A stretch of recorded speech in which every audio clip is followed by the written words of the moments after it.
После ареста и заключения миллионов уйгуров в лагеря перевоспитания, систематического нарушения прав человека и репрессивной политики, Коммунистическая партия Китая изымает детей, оставшихся без опеки родителей, и направляет их в так называемые детские сады, которые по сути являются центрами по китаизации.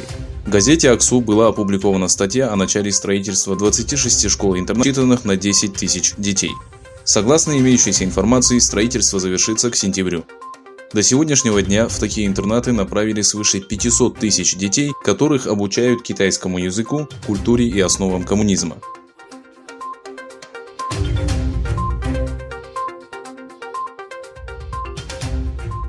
Согласно информации китайских СМИ, в городе Аксу было начато расследование по делу заместителя главы промышленной и торговой палаты Фархата Намана, обвиненного в несоблюдении дисциплины и грубом нарушении закона.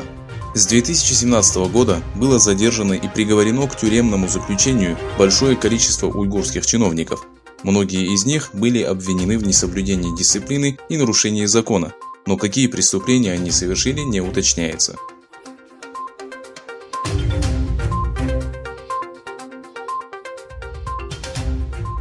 Говоря об усилении напряженности между США и Китаем, после заявления американских политиков, обвинивших Китай в распространении коронавируса нового типа, министр иностранных дел Китая Ван Йи подчеркнул, что некоторые силы в США подталкивают две страны к холодной войне. Йи сказал, что стороны должны прийти к мирному решению вопроса.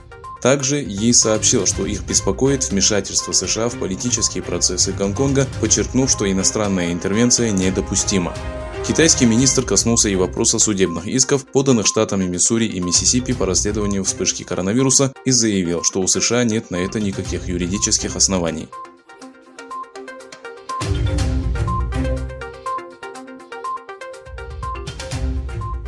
Премьер-министр Израиля впервые предстал перед судом по обвинению в коррупции, взяточничестве и злоупотреблении доверием народа. Нетаньяху стал первым премьер-министром, которого судят во время выполнения обязательств. На первом заседании суда, которое прошло в окружном суде Иерусалима, присутствовали 70-летний Нетаньяху и его адвокаты. После слушания, которое длилось около часа, дело было отложено на более поздний срок.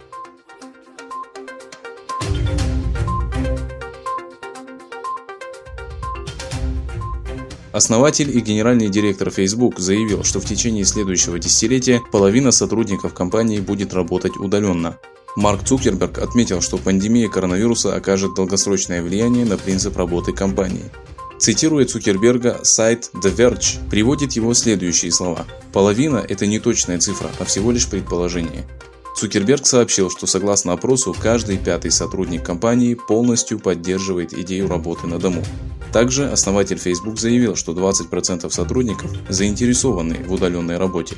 40% сотрудников заявили, что это непрактично.